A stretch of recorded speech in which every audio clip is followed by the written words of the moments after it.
Hi, this is Erin and Simon with Assets and Arbitrage, and today we have a show for you. Yeah, today we do have a great show for you.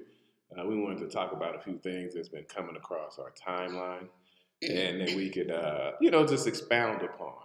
But first and foremost, we want to wish everybody, hope everybody had a happy holiday weekend, right? We had a happy holiday weekend. Second of all, for our sports fans out there, a lot of great football games on. So I hope you enjoyed your football games. Hope your team did well. And but other than that, we want to go into one of the things we want to talk about is building wealth. That is what this channel is about, building wealth. And we came across a couple posts. We talked to some people, and people kind of asked questions like, "What's the fastest way to build wealth?" And you interacted with some of the people, and what was your answer to them? Oh, actually, it was a discussion on Facebook. So people said lottery winnings, and somebody even wrote if somebody died and they left you life insurance. That's a quick way to get wealthy. But I had hopped in and I typically don't, but I hopped in the comments and I just said slowly. Like the fastest way to get wealthy is slowly. And while that sounds like an oxymoron, it sounds like foolishness, it is the only way to gain wealth. It takes time. Now, you had said something to me earlier this morning that made a lot of sense. So, this morning, I can't remember what we were talking about, but Simon said something along the lines is everybody's seeing these billionaires, and there was a time that we can remember when they were barely millionaires, right? They were making $10,000 a show, or they had just started their business, whatever it was, or there was a time when like you didn't even know who they were yet. They were just kind of getting on. And we've talked about show after show how people are just throwing around the term billionaire like it's an everyday thing, and it's not. The magnitude of it is just not what people think it is. For Jeff Bezos to lose $100 billion in a day, like people can't really fathom the magnitude of that, and they think it's something that is relatively easy to do and that it happens relatively quickly, and it doesn't. Yeah, and that's the thing. You want to talk about building wealth slowly. We call it. I call it chopping wood. Right. You know, when you're getting ready for the winter time, and this is for people who live out in the country. You know, you just chop wood. You just chop wood slowly every day, every day, every day. And then you look and you look in your situation and you got a whole bunch of wood ready for the winter, the long winter. As they say, winter is coming. As you said, winter maybe here. And so that's what I call it, chopping wood. You call it what? Little Dutchy Dutchy build big down. Yep. So it's a slow process. And we talk about, last week we had on CEO Andy Scheckman, and he was talking about silver and gold. We talk about silver and gold a lot. We also talk about Bitcoin. But one of the things that you want to think about it is this is it's a marathon, not a sprint. Mhm. So take this for example. Say I'll use silver as an example just so that we can have reference. Say you bought a 1 ounce coin every week. By the end of the year, you had 52 coins. Mm-hmm. You're like, oh, okay, I got a little bit of coins. Let that go over 10 years. Now you have 520. You're like, wow, I got a lot of coins. And then now, 20 years, 30 years, you get the point. It's just little by little, chopping wood, little by little, will build you wealth. And as the man said, gold and silver are wealth, right? Whether you have 10 ounces or 10,000 ounces, they are wealth. And it's just something. And we also with Bitcoin, little by little, you just buy a little bit, a little bit every week. You got an extra few dollars here, $25, $50, you grab it, you build that because you're building over time. And that's what really what we're doing. It's a lot of people out here who want to, like she said, get rich quick and all this stuff. But even the people who are rich didn't really get rich quick in that regard. I mean, take out athletes and entertainers. You're talking about strictly business people. Mm-hmm. It took them a while. They go back. They always show you the picture and the meme of what Amazon looked like in the garage and Mm-hmm. what Apple looked like in the garage back in what was that? 80s. The 80s, early 90s.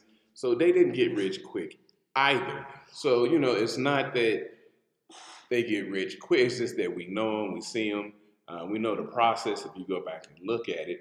But the process, that's what it is. It is a process, and that's what we want to get out to people. You know, just you have to build. You have to build. That's what you call building wealth. You're building on, right? Mm-hmm.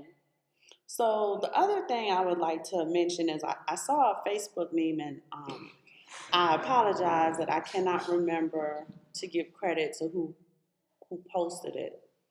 But it did say, when you see those who have and those who have not, you're really looking at those who did and those who did not. Mm. And I thought that was profound. I had showed it to Simon. He was like, man, that's the truth. We were talking to a young lady. I don't know if you remember this conversation, but we were talking to a young lady who had watched our silver video. And she basically said, well, I can't afford all of that silver. And I had to tell her, I said, nobody's telling you to buy all of this silver in one lump sum. We started ounce by ounce. We didn't just take we didn't take like a HELOC out and just say, okay, we're going to buy $75,000 worth of silver or something like that. We did it ounce by ounce by ounce. But at the time, he was doing it every week, every 2 weeks without fail. Mm-hmm. And I think when she said that, it sparked in me that a lot of people think that way. If I can't have the family of 7 all at once, I said, even if you got pregnant today, you couldn't make a family of 7, mm-hmm. right? You can't do it. You can't make up that time gap. You have to start with the one thing that will get you started. You know, young couples, they want to have the 5-bedroom house now. Mm-hmm. Said, well, we didn't start out with a 5-6-bedroom house. We started off in a dorm room at Lackland Air Force Base, right? It was a room that belonged to the United States government. Then we had our 1-bedroom apartment. Then we had our 2-bedroom apartment. Then we had our starter home. Yeah. Like when you start telling people your journey, they're like, oh, you had to do that? Sometimes you get to the 4-bedroom house, life happens, and you're back in an apartment, right? You have to take a step back in order to really project forward. Once you start telling people your story, that's why we say there's no such thing as an overnight success. Even with the entertainers and the athletes, it took years for LeBron to be LeBron. Yes, indeed. Even when LeBron was in high school and we knew LeBron was going to be LeBron, it took from 4 years old to 18 years before they recognized that this was going to be someone. And then it took, I don't know how long in the league for him to be the next Jordan or whoever he's supposed to be or what have you. So even when we're looking at athletes, entertainers, you're looking at your Jay-Z's. In 96, Jay-Z wasn't a billionaire. He was barely a millionaire. He told you he came into the game 100 grand strong. Mm-hmm. Then he said 9 to be exact. We don't know about that, but if that's true, he still wasn't a billionaire. He was barely a millionaire. Mm-hmm. So we want to make there's no such thing as getting rich, getting wealthy quickly. Yes, people win the lotto.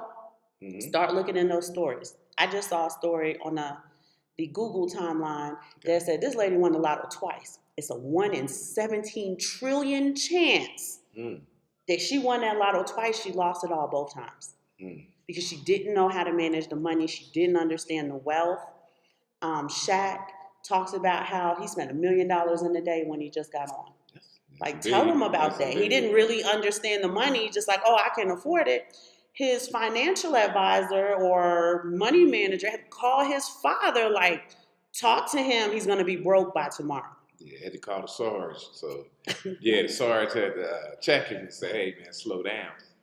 But, yeah, it's just about building wealth. And remember, wealth is the definition of wealth. I mean, we can go into it. But remember, wealth is not really a specific number. It's more of the things that you have of value that you own, right? You go back probably our generation, Generation X, go back maybe baby boomers all the way probably back to silent generation. Mm-hmm. In the middle class, their wealth was mostly held in their home ownership. So that is their wealth. If your wealth is in the home ownership, then your wealth is your home. Now, as you see in these new generations, maybe millennials, and then what are they, Gen Zs? Mm-hmm. They're not really homeowners like that. So there'll be more, their wealth will be more kept maybe in cryptocurrency and things like that, right? But your wealth is, by definition, we can go look up some different ones if you want, but by definition, things of value that you own, that is your wealth, right? So if you got one gold coin or you got 1,000 gold coins, that is your wealth. And so you want to just do it a little bit at a time, right? Because time passes pretty. I mean, like I said, you do it 1 year, you got 50, keep it. That's all we're saying. Build your wealth slowly. A lot of people want to go out here. We talked about this morning because a lot of people deal with some of these alternate coins. I don't really deal with too many alternate coins. I have a portfolio of a few of them, but people are looking for 10 baggers, 100 baggers, 1,000 baggers, and that happens from time to time, right? But for the most part, if you just chop away, as I say, chop wood, you will build your wealth slowly but over time. I will say this. I know you don't like talking about athletes and entertainers, Mm-hmm. but I'm going to say this. When you start looking into their story, the Rick Rosses, Mm-hmm.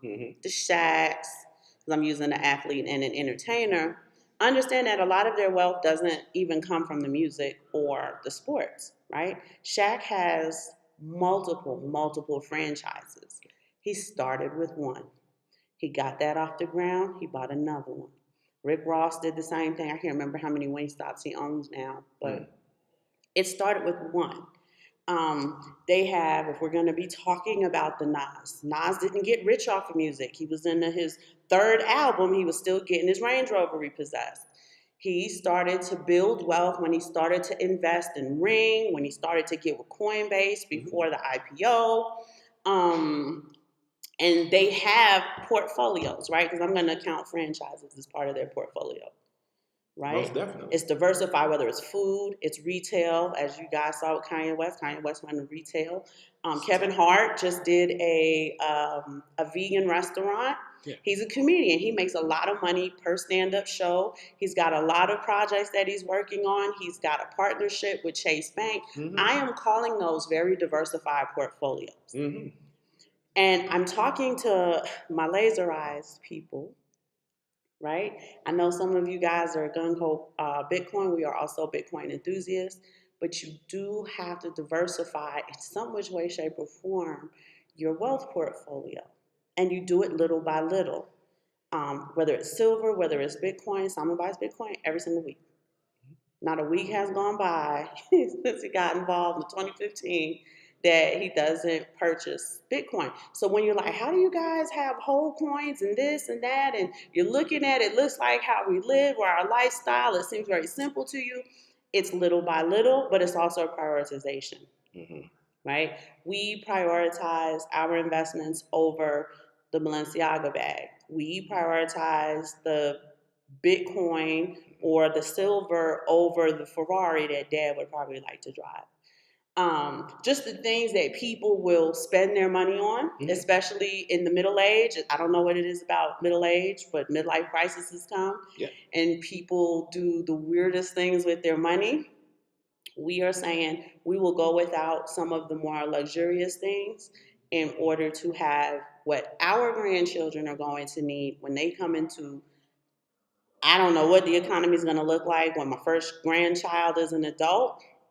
Right now, it's not looking great, just from where we stand. Yeah. But we want to make sure that they're prepared, whether it's a renaissance or a depression. We want to have those grandchildren prepared. Mm-hmm. And so, yeah, that's just talking about building wealth slowly over time and just being consistent with it, discipline. Things we've talked about before, certain characteristics, discipline, consistency. And so, and then what she was just saying about the grandkids, I would like to pivot into something else I've seen this week, so we give a shout out to Andrew Henderson. He is the CEO and founder of Nomad Capitalist. So definitely go check him out. He's got a lot of good game over there. Now, like I said, he will tell you off the top he's working with 7 and 8 figure entrepreneurs. So, it's still information to be gotten, but he did a show earlier this week about having a 50-year plan, and that intrigued me. And I said, you know what? Because a lot of people don't even have a 5-year plan. So 50-year plan pretty much is something we've talked about before. It's going to be something really you're looking for next generation, right? Because the 50-year plan you really won't benefit from. It's really for someone else.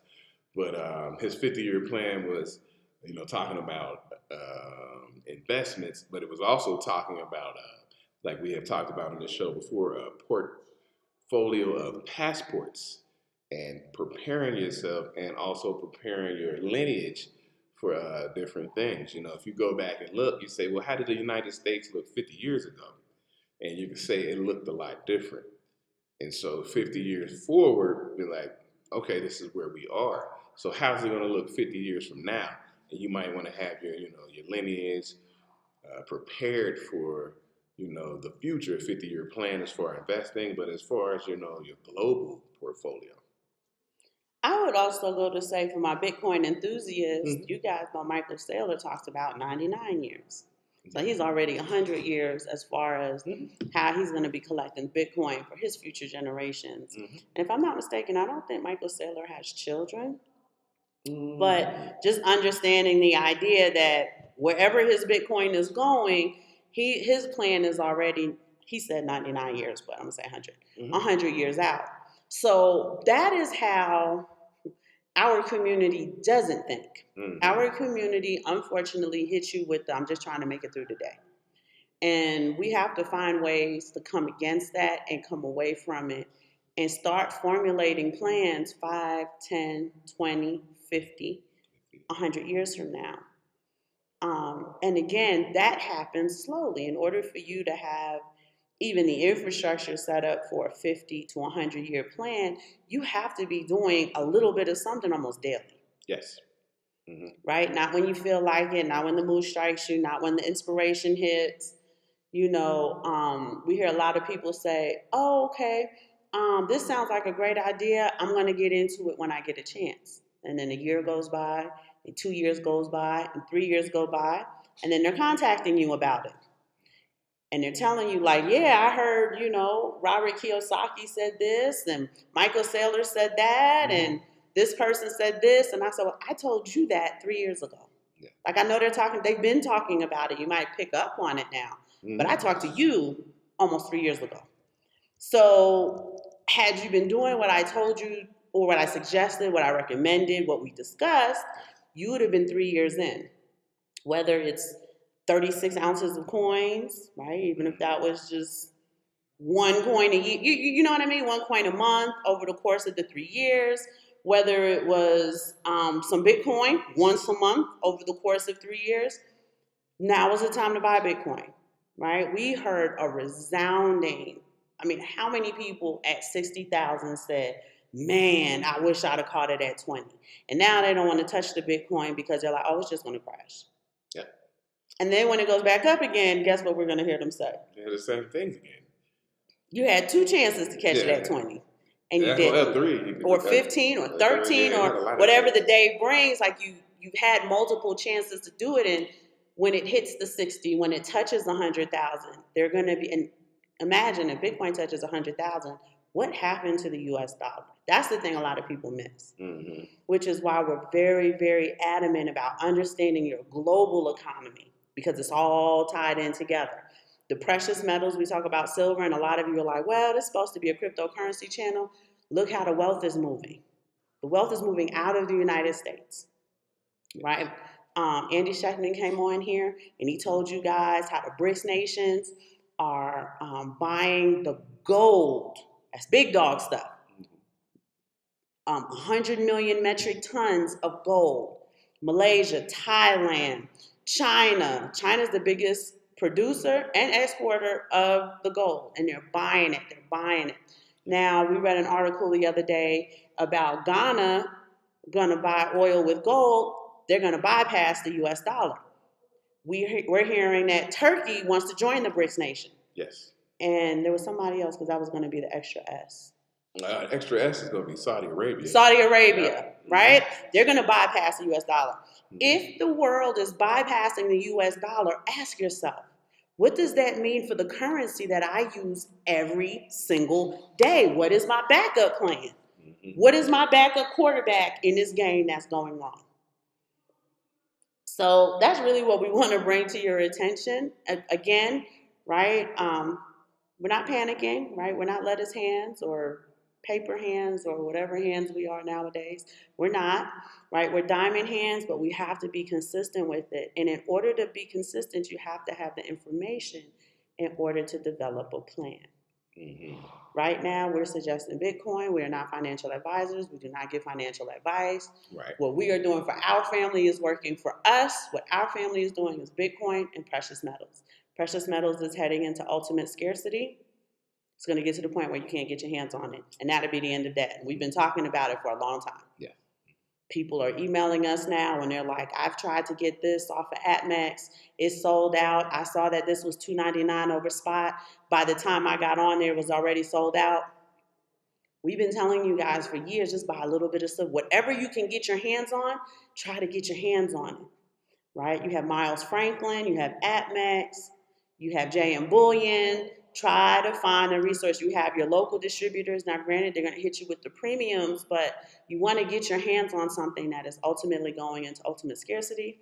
Uh-huh. Bitcoin is ultimate scarcity. There's less Bitcoin than there ever has been already. And you got to remember, they're not going to make any more Bitcoin. So we're getting to a point now where you got to get your backup quarterbacks going because your quarterback's about to be like out the game for good, your dollar. Yeah, as things keep progressing, as the nations start rallying together and backdooring the weaponization of the U.S. dollar. Yes, she is definitely correct. The weaponization of U.S. dollar has been problematic for many years, but you're seeing a lot of movement to move around the U.S. dollar. Still, I mean, it's just it still has its power around the world and stuff like that. So while you can still take advantage of the power of the U.S. dollar, but I'm not sure how much longer it will last. We've done different shows talking about that fourth turning. You know, their projection would be 2030, right around that time for the U.S. dollar. So, you know, use the power that you have if you're being paid. That's why we talk about different countries you can go to and leverage your dollar while it still has that power. Mm-hmm. And, you know, and, you know, we're talking about like real live Forex trading, going somewhere and exchanging a stronger currency for a weaker currency so that you can have more spending power. So we're talking about like boots on the ground Forex trading. You know, but other than that, and also another thing, and I don't know if we've talked about this a lot. I don't know what kind of Bitcoin investors we have here. If people are just hodlers, they don't ever sell it, but then you have Bitcoin traders. And so what happens is Bitcoin is denominated in the US dollar. And you see that every day on every chart you go on any website, right? Mm-hmm. But when you get to another country, mm-hmm. like we are in Mexico, for example, our Bitcoin is denominated in Mexican pesos, right? So if I need to take some profits on Bitcoin, it bypasses the US dollar and it's more about the peso. And you could be wherever, if you were in Turkey, the Turkish lira, or wherever you are, your Bitcoin will be denominated in that currency, where you could be taking more profits against that currency. So maybe Bitcoin isn't making big moves against the US dollar, but it may be making big moves against the currency where you live or what you're dealing with. Mm-hmm. So, you know, keep that in mind. You know, if you're in Argentina and you have the Argentine peso, you would look your Bitcoin against the Argentine peso, the movement it's making there if you take profits on it and you want to, you know, use it and liquidate it. But so keep that in mind. You know, that's why I say use your stronger currencies. Get yourself a global, diverse portfolio and things like that. I think at the end of the day, all Mm-hmm. we're saying is create options for yourself, Mm-hmm. especially with the wealth situation of our community. We want to just create options for ourselves. I feel like, we say when America has a cold, Black people have cancer, like stage 4 cancer, right? You got Damn, I 6 months. thought it was the flu, but you moved it up. You ran it up. Stage 4 cancer. All right. And you want to kind of mitigate against that as best as you can, especially families.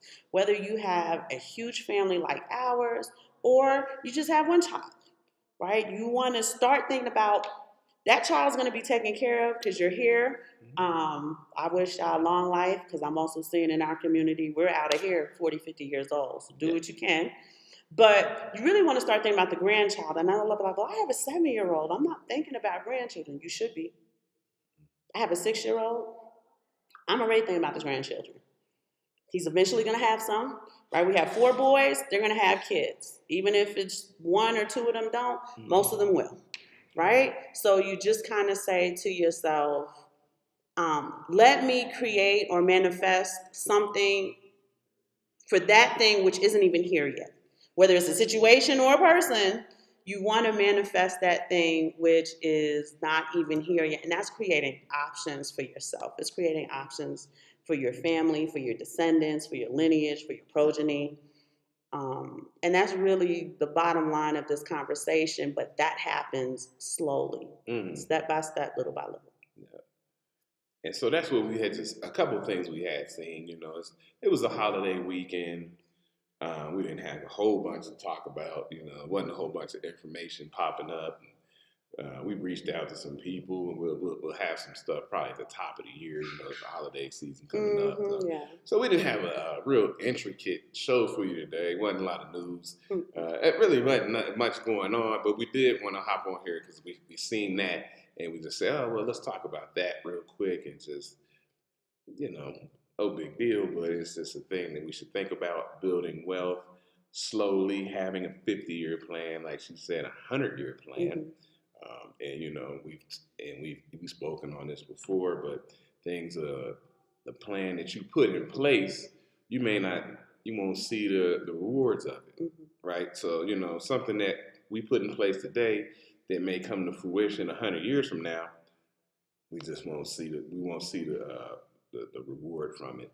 But we're not scared to put stuff in place that we won't see the reward from, because that's our job. We're here. People who aren't here right now, who will be here, we are putting in hard work for them. So when they get here, they'll have something for themselves. And we want to express that out over our lineage so that they know that is what you do. Christmas is coming. For those families in the U.S. who can honestly take a look at your household and say, this house don't need nothing. You don't need a new TV. You don't need another pair of shoes. You don't need another pair of Jordans. You don't need another installation, ladies. Buy precious metals for yourself, for your children. Buy some Bitcoin for yourself, for your children. Purchase something productive for Christmas this year instead of the retail stuff. I don't know how many different ways to emphasize that. Jeff Bezos went, and he doesn't have Amazon anymore, so I thought it was funny that he said it right. I said, you would say this after that's not your company anymore. But he said, and this was November 3rd, I think the article came out. He said, avoid large purchases. Don't buy the TV for Black Friday. Don't buy the TV for Christmas.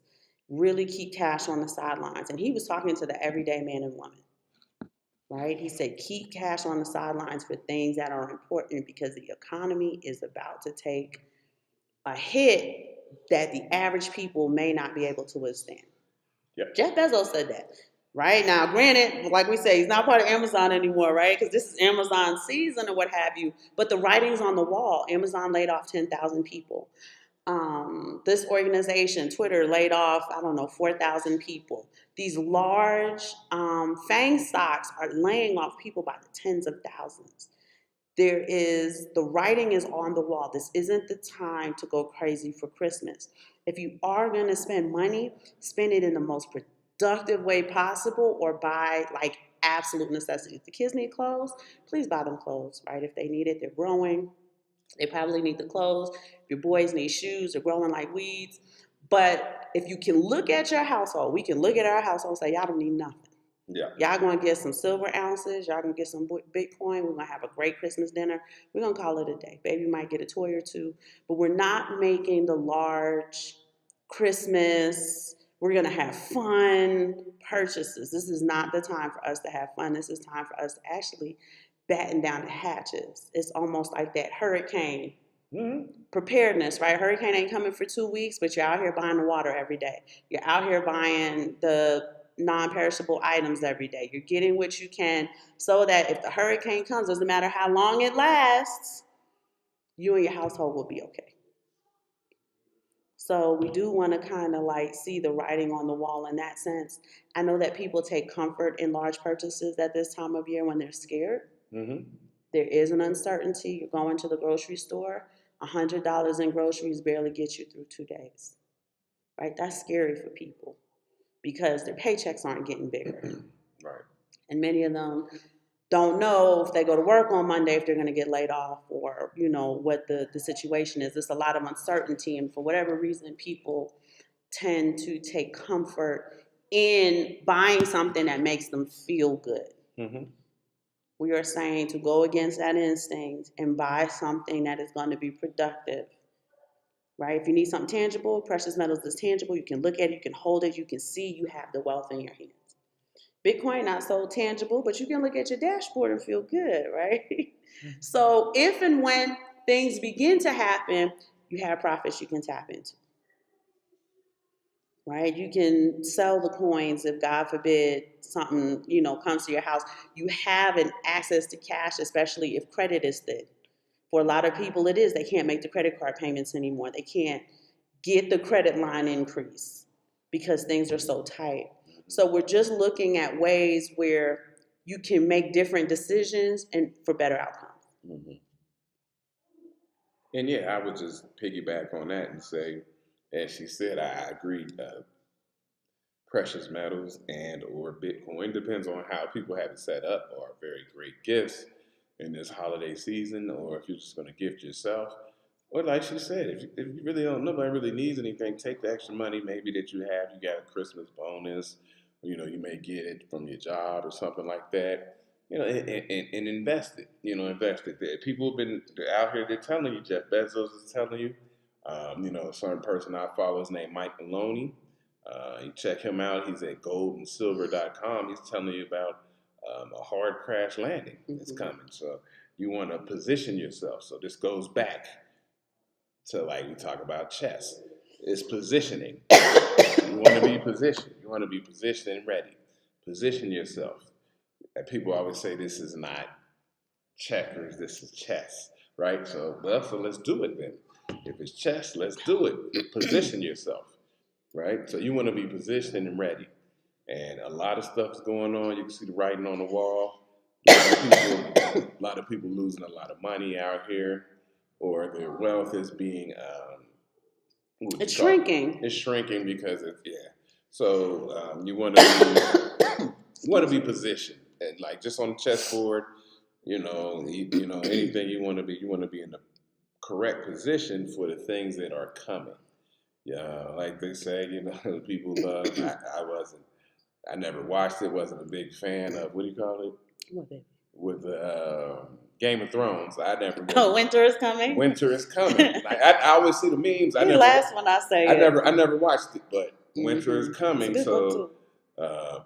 Winter is coming. You want to be ready for when winter gets here. But winter's here. Like, I don't care what anybody says. You're feeling the snowflakes. You're feeling the chill. You got your North Face on. Like, winter's here. And even if it's not for some of you, act like it is. Right? That hurricane could be 2-3 weeks out. Start getting the stuff you need now for it. Start batting down the hatches now. Mm-hmm. The last thing I would say concerning winter, whether it's a crypto winter, it's a financial winter. Mm-hmm. Sure, it certainly is the financial winter now. Mm-hmm. Hubby was just talking about how things happen slowly. They do.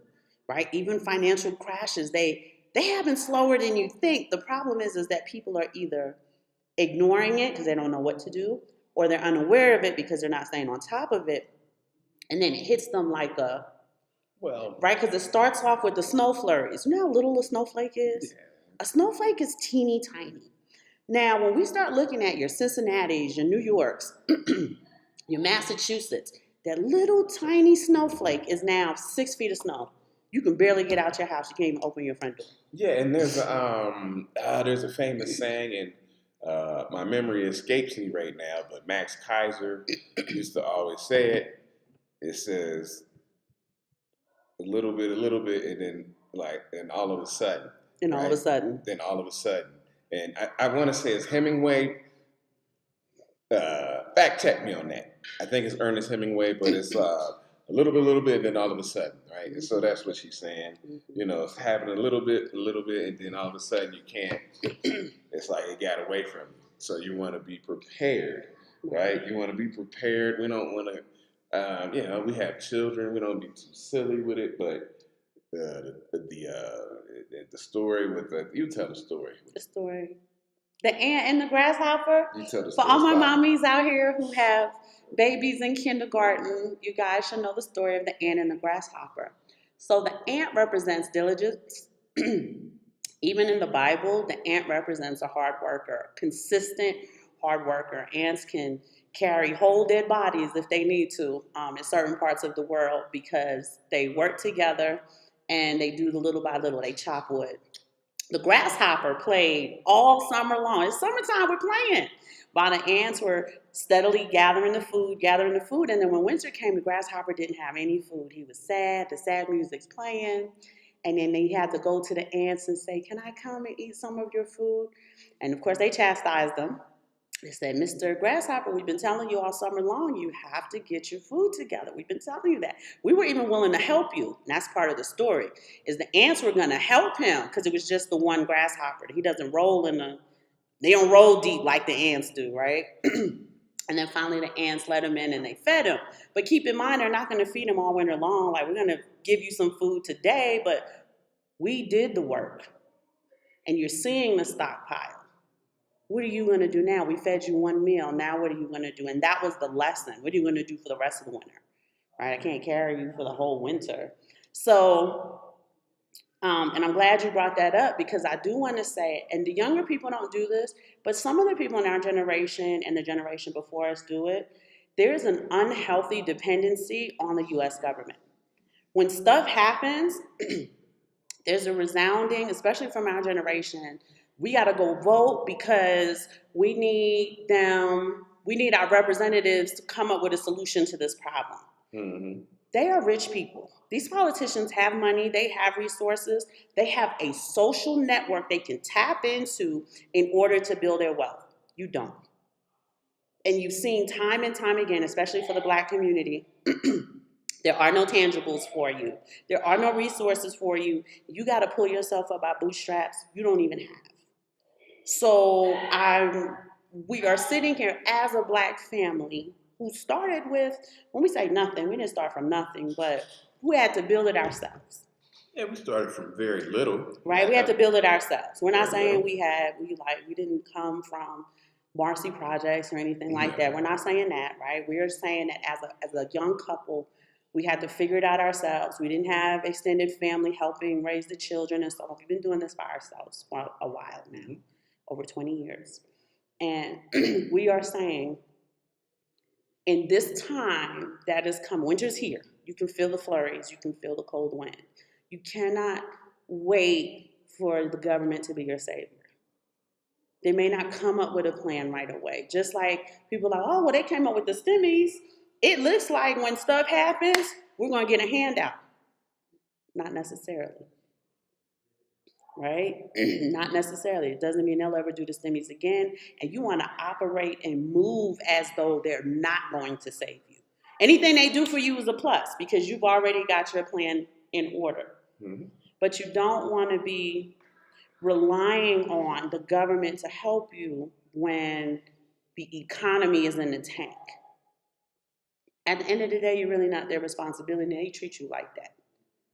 So you want to have that attitude as well, because I've noticed a lot of our generation and the generation, they're always talking to us about politics. Mm-hmm. And such and such says she wants to do this for us, and the lady here wants to do that for us. Well, she ain't even in office. So now what are you going to do? And she told you outright she wasn't doing anything specific for you. They're telling you up front, we are not doing anything specific for this one group. Y'all know who said that. I don't even have to quote her.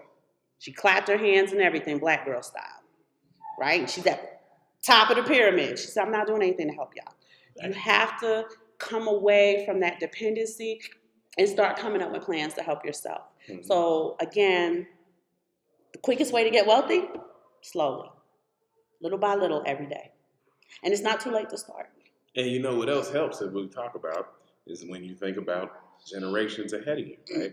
Somebody can be wealthy because you're thinking about, like we talk about, the people who aren't here yet, right? That person, if you're already putting in and getting wealth for that person, then they come here, they have wealth as a newborn. And then you keep putting in that wealth as they grow up into, an adult. Mm-hmm. That'd be a quick way for them to get wealthy. You're thinking about people who aren't here and who who you can put something together for, right? 52 weeks a year is just one coin. You do that for 18, 21 years, somebody has a lot of wealth. Remember, Andy Schechtman said gold and silver are wealth. So we got to remember that it is wealth. So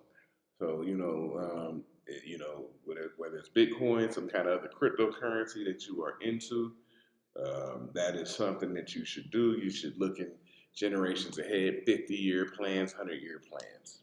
We're in a Silver Stackers group on Facebook, and I can't tell you how many newborn pictures Simon and I have looked at in the Newborn Stackers group, where they'll take a gold ounce and put it on the child's forehead, over the child's third eye. Multiple people, and it's never us. Like the third eye thing, that's our thing, and we don't even do that with our children.